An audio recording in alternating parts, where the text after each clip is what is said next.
I suspect my battery's bad, so the first thing I'm going to do to test it is I got my tester and I put it on 12 volts and I'm going to check it out.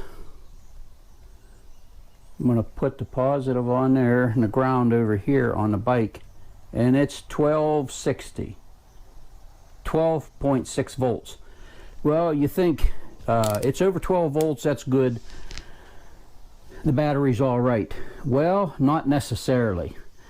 I'm going to show a tool that I got to show cold cranking amps, because the most your bike's going to pull out of this battery at one time is when you start it.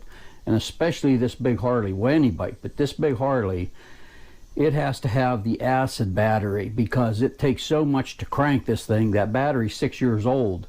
The bike's been setting, last time I got it inspected was 3 years ago, so it's been setting quite a while. And even before that, when I didn't run it that much. I got the Suzuki, I was using it.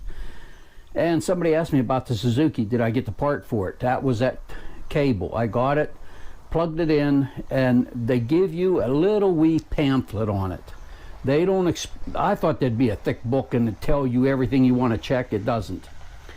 And the idle control sensor is what I want to reset, and it said it would reset that, but I got to go through it and play with it, so that's why I left the Suzuki set.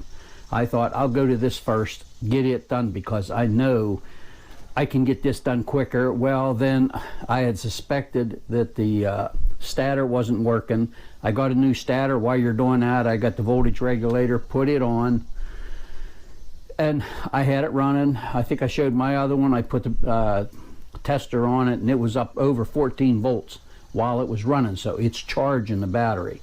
But I'll show this tool I got and explain about it. I'm going to take the battery out of this bike because I could do it here, I could test it here, but I'm going to take it out. These are back in, I don't want to bump something else, so this battery slide out. The positive's on this side and the negative over here. Any battery you take out of a car, a bike, or anything, take the negative off first. Because if I'm over here and I'm really in close corners and I got this up in here, and if I happen to ground it, it isn't going to do anything. Once I take this cable off, this one over here, a lot of times you get under here for this nut, you swing it around, and if you ground it against this engine or anything, it's going to cause an arc.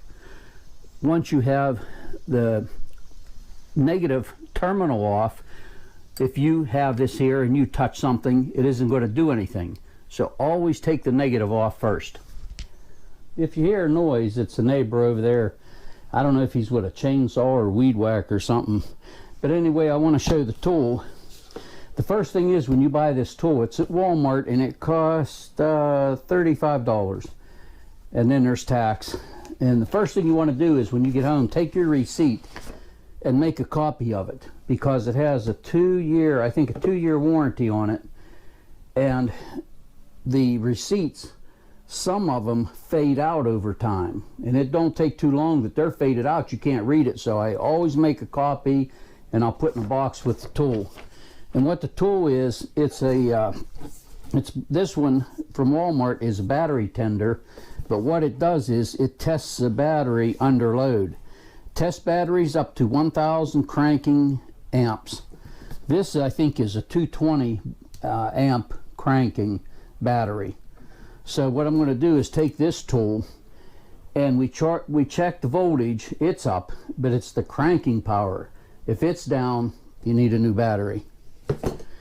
With it, you get the instruction book, and this is the tool.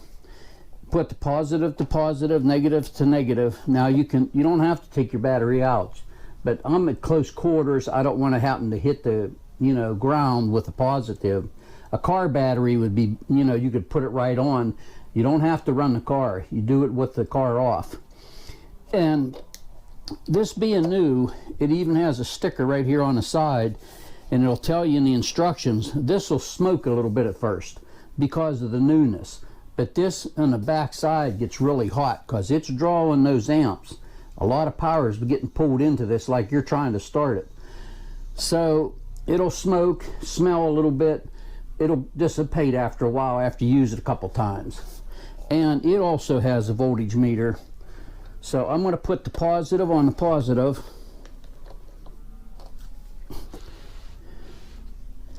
The negative on the negative. And as you can see, it shows the voltage. And it's over 12. It's almost 12.5 volts. Now, we push this, and they tell you to push it, hold it for like 10 seconds, and we're going to take a reading right in this area here where it shows cranking amps.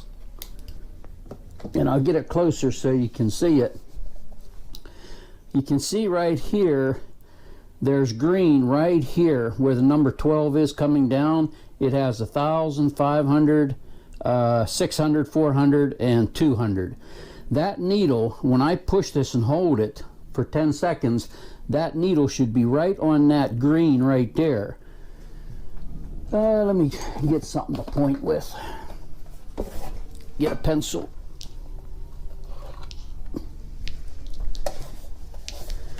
We're going to be looking at this green part right here by the 12 volt mark. Now you can see down here it says weak and bad.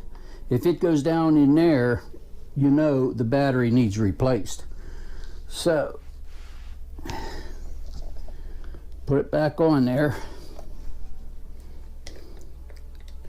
And I'm going to be looking at the clock for about 10 seconds, and then I'm going to hurry up and look at that and then take it off, because you don't want to hold it on there longer.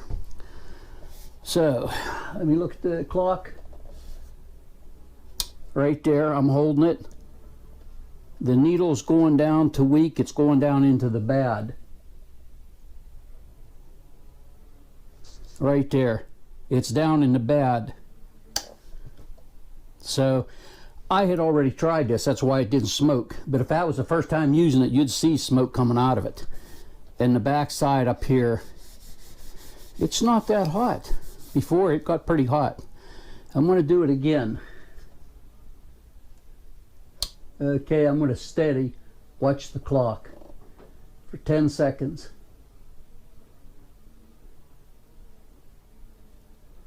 Right there's 10 seconds. Yeah, it's even going lower in the bad. So this battery definitely needs a new battery, and I have it ordered. Oh, that's getting hot now back here. So they tell you, you know, wait till it cools off before you put it back in the box and put it away. But that's a tester to test the cranking amps of it. The voltage is all right, but it's when I go to start. That's where it needs all the power. That's where it's going to draw the most power. That's why my bike clicks, and then finally it goes. It's trying to get the amperage off of this. So I ordered the battery from JP Cycles. I talk about that place. It's in Iowa, JP Cycles. You can go to jpcycles.com, put in what bike you have, kind of like eBay has it some. You can, what do you call it? Go on there and put in your bike, and then it'll tell you if it's going to fit it for sure or not. Because on this bike I need these two lugs out here, and it has to be battery acid in it. So when I get the battery, they call it a battery kit, because you get the battery, it's dry, but they have a couple plastic things that you're going to open, and you push down in here, it opens them, and the acid goes in. Then I'll put it on charge overnight on that charger I like so much, a pulse charger, and I'll leave it set, you know, till the next day to charge it up to make sure it's good, ready to go. And then I shouldn't even have to test it with this. I could, but it'll go in the bike and I'll be set, because this is 6 years old. When I have my battery, I always put the date on it, September 15th 2014, so it's due. So hope this helps you. And that was a problem with my bike, and I didn't listen to my own advice. I started and I cleaned the coil, and then I had the starter off. I was going to take it open, but I know years ago I had opened it. I didn't ride it that much, so I just put it right back on. It's just time consuming a little bit. because my neighbor had this tester, and I went up, took the battery up, and I said, would you test it with that? We seen it was bad. So then the next, just yesterday, I went to Walmart, and I happened to go over, and I thought, I'm going to see if they have one of those. I wonder what it costs. And it was like 35 bucks, so I picked one up. I told my neighbor, I said, you're going to get mad at me because I bought my own. His wife said she was glad because finally he had a tool that I didn't, and I'd have to borrow it from him because I always help him out, but he helps me out. And he's like, you didn't have to buy it. I know, you know, I could get it anytime I want, but I like to have. I wanted to show this scale on this tool, and from here, this top part here, from 0 to 6.5 volts, right in here, there's like red, yellow, green. That's for a 6-volt system. Then this down here has 12 volts up to here, and it'll go on up to like your 12 volts. And then if you start your bike, car, whatever, and run it, it'll go up and it'll show you the 14 volts. So you can do all that with this. Then you can push this button and get the cold cranking amps right in here, and it shows 1,000, let's see, 800, 600, 400, and 200, and it's like right in here. Well, the needle for mine, holding that button in, you hold it for just 10 seconds and then hurry up and check it. It was clear down in here in the bad, weak and bad. So that's what was wrong. Lois, my wife, just told me that she was going to get a new battery in her car this fall. The battery's 7 years old. So I said, let me check it with this. I checked, the voltage was up, and then she has her phone, so I told her, you have to tell me when it's 10 seconds. So I pushed the button, held it, and she told me when 10 seconds was up. I watched it. It was on 600. On the cold cranking amps. It stayed right on 600. I told her, I said, you don't need a new battery because that's what you're going to go by. And she said, okay. So because she was going to buy one, and I said, well, right before winter this fall, I'll check it again. If it's up that high, you don't need one. It's good. It's 7 years old. This is 6 years old, but it hasn't been used. It hadn't been cycled. That's what these batteries really need, I think. And hers, we use her car. We take turns. Mine, hers, mine, hers. So I had bought a battery for mine a while back, but she definitely doesn't need one. Have a good day.